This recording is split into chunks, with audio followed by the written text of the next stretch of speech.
موضوع لے رہا ہوں۔ یہ جو قربانی کا مسئلہ ہے، اس کے بارے میں ایک زمانے میں تو بہت منکرین حدیث کی طرف سے اس کے خلاف بڑی جو ہے ایک مہم چلی تھی کہ ختم کیا جائے اس کو۔ یہ خام خواہ جو ہے خرچ ہوتا ہے بہت بڑا، اور ضائع ہوتا ہے گوشت، اتنے بڑے پیمانے پر گوشت ہوتا ہے، کھایا نہیں جاتا۔ اچھا، ایک زمانے میں فریج بھی نہیں تھے، یہ بھی نہیں کہ آپ محفوظ کر دیں، گوشت ضائع بھی ہو سکتا تھا، اور بھی چیزیں جو ہے وہ گوشت کی وہ صحیح طور سے استعمال نہیں ہوتی تھی۔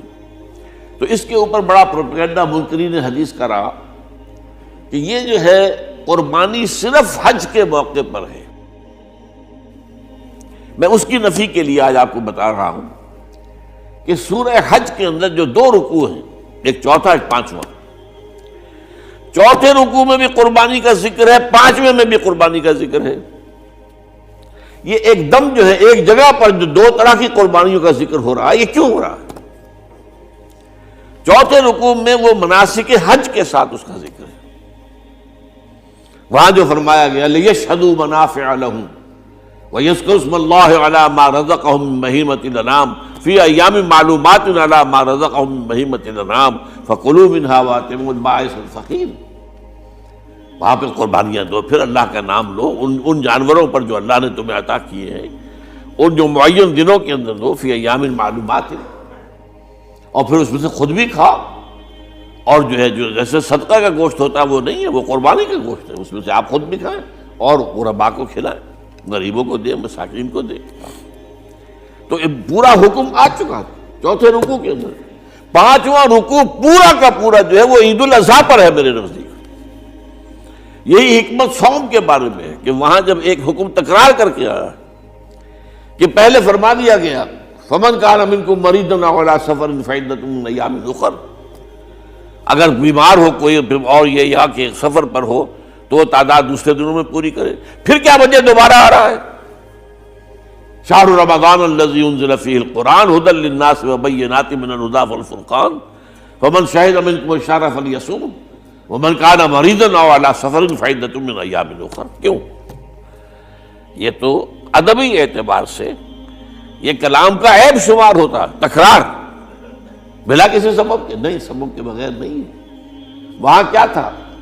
وہاں ان دو رعایتوں کے ساتھ تیسری بھی شامل تھی کہ اگر صحیح ہو اور مقیم ہو پھر بھی روزہ نہ رکھو تو ایک مسکین کو کھانا کھلا دو۔ یہ رعایت ختم ہوئی ہے رمضان کے روزے کے ساتھ، اب رکھنا پڑے گا روزہ، اور اگر بیمار ہو یا سفر پر ہو تو ٹھیک ہے، دوسرے دنوں میں پورا کرو، پورا کرنا لازم ہے اس کا۔ تو یہ چیز جو ہے یہ در حقیقت کسی وجہ سے ہوتی ہے۔ بالکل یہی بات ہے سورہ حج کے چوتھے رکوع کے اندر، وہ جو قربانی ہے حج کے ساتھ اس کا ذکر آ چکا۔ اب سنیے یہ جو آ رہا ہے، فرمایا وَلِكُلِّ أُمَّةٍ جَعَلْنَا مَنْسَكًا، ہر امت پر ہم نے ایک جو ہے قربانی کا معاملہ نازل وہ جو ہے فرض کیا ہے۔ میں نے چونکہ آج شروع میں کہا تھا کہ صوم اور حج میں کچھ مشابہتیں ہیں۔ دیکھیے صوم کا حکم بھی آیا تھا تو کس طور سے آیا تھا؟ یا ایھا الذین آمنوا کتب علیکم الصیام کما کتب علی الذین من قبلکم لعلکم تتقون، اہل ایمان تم پر روزہ رکھنا فرض کیا گیا جیسے کہ فرض کیا گیا تھا ان پر جو تم سے پہلے تھے۔ یہاں پر اسی حوالے سے بات ہو رہی ہے کہ اے مسلمانوں، یہ قربانی صرف تم پر فرض نہیں کی جا رہی، یہ تو ہر امت پر، ہر نبی ہر رسول کی امت۔ وَلِكُلِّ أُمَّةٍ جَعَلْنَا مَنْسَكًا لِيَذْكُرُوا اسْمَ اللَّهِ عَلَيْهَا، تاکہ وہ نام لیں اللہ کا، عَلَىٰ مَا رَزَقَهُم مِّن بَهِيمَةِ الْأَنْعَامِ، جو کچھ اللہ تعالیٰ نے انہیں رزق دیا ہے، یہ چوپائے جو ہیں حیوانات قسم کے، ان پر اللہ کا نام لے کر چھری پھیری جائے، اللہ کے نام سے ان کو ذبح کیا جائے۔ فَإِلَٰهُكُمْ إِلَٰهٌ وَاحِدٌ فَلَهُ أَسْلِمُوا، تو یہ جان لو کہ اس قربانی کی اصل روح کیا ہے؟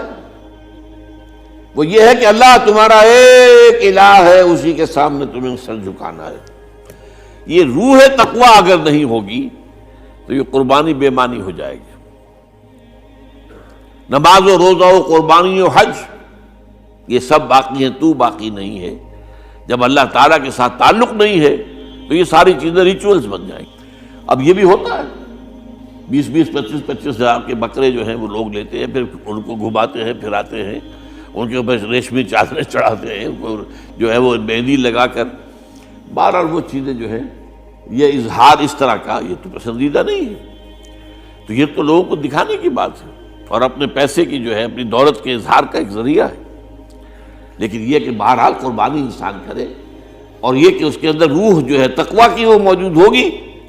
فَإِلَٰهُكُمْ إِلَٰهٌ وَاحِدٌ فَلَهُ أَسْلِمُوا وَبَشِّرِ الْمُخْبِتِينَ. اور اے نبی ان لوگوں کو بشارت دے دیجئے کہ جو اللہ کے سامنے جھکے رہتے ہیں، خشوع اور خضوع کی شکل اختیار کرتے ہیں. الَّذِينَ إِذَا ذُكِرَ اللَّهُ وَجِلَتْ قُلُوبُهُمْ، وہ لوگ کہ جب اللہ کا نام لیا جائے تو ان کے دل لرز اٹھتے ہیں. وَالصَّابِرِينَ عَلَىٰ مَا أَصَابَهُمْ، اور صبر کرنے والے جبکہ اس چیزوں پر کہ جو اللہ کی طرف سے ان پر آ گئی، وہ مصیبتیں، کوئی تکالیف. والمقیم الصلاۃ، اور نماز کو قائم کرنے والے.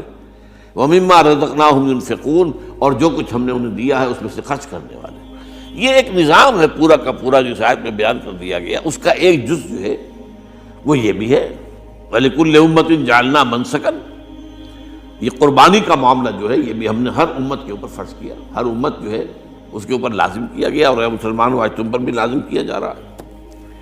وَالْبُدْنَ جَعَلْنَاهَا لَكُم مِّن شَعَائِرِ اللَّهِ، اور یہ جو قربانی کے اونٹ ہیں، یہ خاص طور پر چونکہ عرب میں تو اونٹ کی قربانی ہوتی تھی، دوسرے جانور تو وہاں کم ہوتے ہیں، اور بہرحال ان کی قیمتی متاع بھی اونٹ ہے. وَالْبُدْنَ جَعَلْنَاهَا لَكُم مِّن شَعَائِرِ اللَّهِ، یہ اللہ تعالیٰ کے شاعر میں سے. یہ اونٹ جو ہے یہ قربانی کا اونٹ ہے، یہ مکے لے جایا جا رہا ہے، یا یہ بکرے اور یہ مینڈے جو ہیں یہ قربانی کے ہیں، یہ وہاں جا رہے ہیں. تو یہ بھی گویا کہ ایک طرح سے اللہ کی نشانیاں بن جاتی ہیں. ان کے حوالے سے اللہ تعالیٰ کا ایک تصور اور اللہ تعالیٰ کے ساتھ ایک ذہنی رشتہ قائم ہوتا ہے. لیکن فیہا خیر، تمہارے لیے اس میں خیر ہے، بھلائی ہے.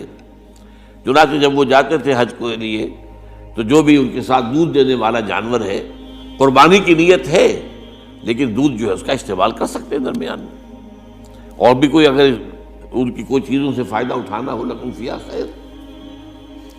فاذکروا اسم اللہ علیہا، تو اب ان کا اللہ کا نام لو اس کے اوپر. صواف، صفیں باندھ کر وہ اونٹ کھڑے ہوتے ہیں اور ان کو نحر کیا جاتا ہے. آپ کو معلوم ہے ذبح نہیں ہوتا اونٹ، اتنا بڑا جانور ہے، گردن کتنی موٹی ہے، اس کا ذبح کرنا بڑا مشکل ہے. نہر کہتے ہیں اس کو. کھڑا ہے اونٹ اور ایک برچھا، چھوٹا سا برچھا ہے جو اس کے یہاں گردن کے یہ جہاں آ کر دونوں ہنسلیاں ملتی ہیں وہاں پر مارا جاتا ہے. اور یہاں سے جو بہت بڑی وین ہے وہ در حقیقت ایورٹا، وہ جو ہے ختم ہوتا ہے، تو وہاں سے خون کا پھر فوارہ آتا ہے. اور اس کے بعد پھر وہ اونٹ کھڑا کھڑا وہ رفتہ رفتہ اس کا جب خون نکل جاتا ہے تو وہ کمزور ہو کر نیچے گر جاتا ہے. یہ نہر ہے.